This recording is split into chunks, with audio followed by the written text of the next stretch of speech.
ভক্তিত বলিয়ান হৈ বীর ধনঞ্জয় পারিছে নাখিবা মোর বিপুল বাহিনী। ইয়াত শক্তির কথা নাই দাদা, ই মাথো চক্রান্তকারী হে খুদ কলে কৃষ্ণায় ই খন্দি কাজিরা রথর আগত বহুয়াই পিতামহ ভীষ্মক বধ করালে আর অশ্বত্থামা হত বলি অখট্ট সংবাদ প্রসার করুয়াই গুরুদেবকু মৃত্যু মুখত পেলালে দাদা। ঠিক কৈছা দুখাখন, ঠিক কৈছা। মামা। ভীষ্ম অৰ্জুনক বধ কৰিবৰ পৰা শক্তি পাণ্ডৱৰ নাই। ই মাথো চক্ৰান্ত। চক্রান্ত এইবার তাক মই ব্যর্থ করিম। অঙ্গধিপতি কর্ণকে সেনাপতি পতি পরীক্ষা করিম মামা কিমান শক্তি ধরে সেই বংশ বান্ধবে পরীক্ষা করিম মামা।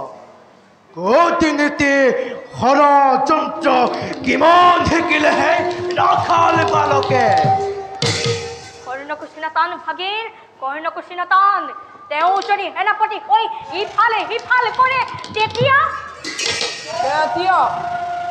কৈক্ষসূত হ'ব ভানু মধ্যাহ্ন বেলা। মামা এতিয়াও ম্লান নুহে ধৰ্মৰ মহিমা, এতিয়াও পুণ্যৱতীয়ে শ্যাম বসুন্ধৰা।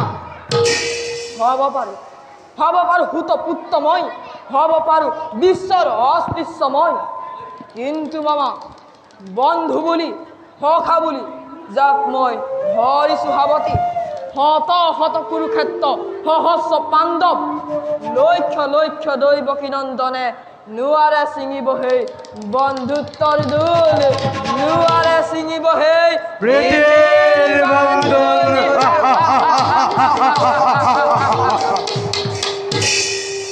সকলো জানো সখা, সেইবাবে তোমাক আজি সেনাপতি পদে ব্যৱহৃত কৰিব খুজিছো।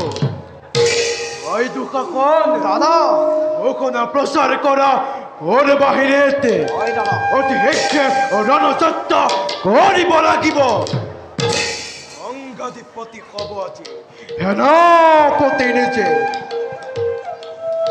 এবার রণজ্যোতি ওরা জয় হব লগা আসে। অসম্ভব দাদা, এবার নজয় অনিবার্য আমার। কর্ণ মহারথী যদি হয় সেনাপতি আমার কৃষ্ণার্জুনে প্রমাণ গণিব। আর ভীম তুচ্ছ কথা রকি বিক্রমুর এবার জানাত হরিশ্বর দিমতক দুখাখন খুন, দুখাখনের রক্তপান প্রতিজ্ঞা বিমান।